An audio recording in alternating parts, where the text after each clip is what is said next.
If you're a man who's struggling in the world today, we as men assume that if we're struggling, we need to fix something on the outside, right? So if I am not making enough money, the answer to that is to get some additional certification or become more productive, maybe use some kind of supplement. So that men are fundamentally different because we are conditioned, and this could be somewhat biological, but it's certainly societal, to solve our problems externally. But the one overwhelming thing that I've learned about men is that, if you're a man who wants to get better, 90% of what you need to do is not outside of you, it's actually inside of you. But this is not where men look, right? We think like, okay, I need to get this kind of car, I need to get sexier, I need to be able to bench twice as much. So we always look to things outside of ourselves. But in the majority of the work that I've done with men, really the work that they need to do is internal, but we're not taught how to do that. Wisdom is knowing when to speed up. Wisdom is knowing when to slow down. Wisdom is knowing when to get out there and lay a hold on something and get a job done. Wisdom is knowing when to stop and sit down and have a cup of coffee and a cigar and to think and to contemplate. I've said this before. Abraham Lincoln said if he was given 4 hours to chop down a tree with an axe, he'd spend 3 of those hours sharpening the axe. Well, if you're in running all the time, next thing, until you get 6 hours sleep and the rest of the time your feet hit the floor, you're going, when are you sharpening your axe? When are you stopping and sitting down and looking down the road and seeing which way that road goes and seeing where it might end up? And the real reason we're screwed is because the biological organism develops a system of tolerance.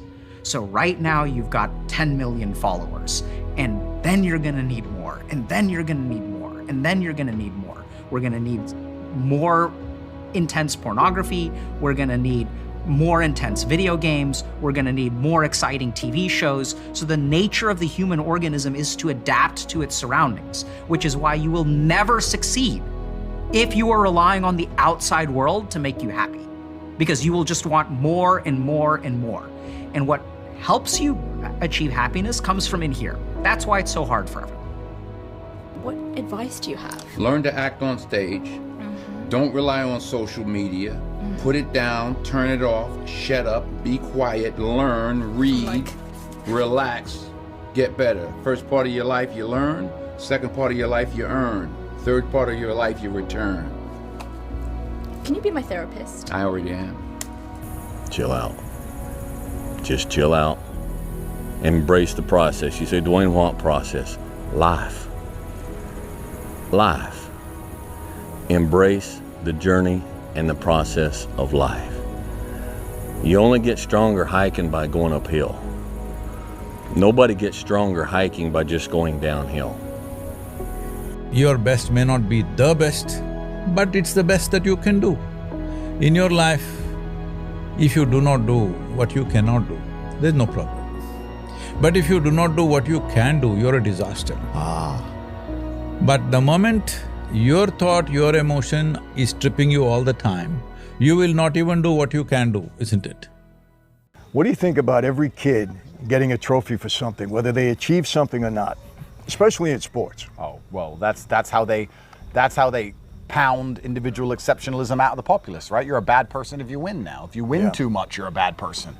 It's better if, everyone wins. Participation. They just don't want anybody to wake up and understand that the unfortunate reality of the real world, outside of your little classroom, is that there are winners and there are losers. That's the reality of the world. That's how it works. Everything you've ever wanted in your life, that woman you want, other men want. That car you want, other men want. That house you want, other men want. And the guy who has it won. The guy who didn't lost. And that's how it works. It's a power dynamic. It's constant and endless competition. That's how the masculine world is.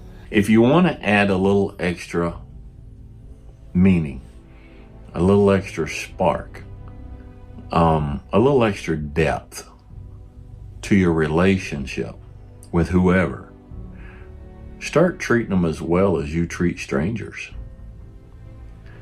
There are guys out there who will hold the door going into a store for a lady that's going through, but they never hold the door for their wife. Shame on you. Shame on you. We hurt the ones we love because we don't hold them in as high a regard on a daily basis as we do the stranger. If you're going to do it, do it. Say what you can do what you say. If you can't do it, don't say you can do it. Don't over leverage yourself. Don't over leverage a decision and then jump in and kind of dip a toe. I think I'll try it out. No, think if you're going to try it out beforehand, but when it's time to go, dive. Finish it, find out. Come out the other side. Don't leave it and go, ooh, if I just would, That keeps me up at night. I think it keeps a lot of us up at night. When you half-ass something and you just don't know whether you failed or succeeded, got what you want or didn't get what you want, finding out and looking in the mirror and going, I didn't half-ass it. I went all the way. I found out, and that ain't for me. Or I found out, and you damn right that is for me. That's a great place to get to. But the limbo of not knowing, if you half-ass something, the limbo of going, I hedged my bet. What could have happened? You don't know. Men should be coarsened by the difficulties of life, and that a woman's beauty and what's attractive in a woman often is her innocence and her purity. You don't want a woman. I would hate to be with a woman who's been through what I've been through. It would scare me. You're like, you're still alive? Yeah. She'd probably be a psychopath. She'd probably be dangerous. You add in the trauma we've been through, plus some female emotionality, plus the ruthlessness of survival many women have, she'd be more dangerous than any man. I wouldn't want to be around her. I agree. You know, women are there to be protected. We've always understood that. I don't know why even that's controversial. Marriages and relationships and friendships are not often killed by one big explosion. They usually die a slow death of a million little paper cuts. Just think about it.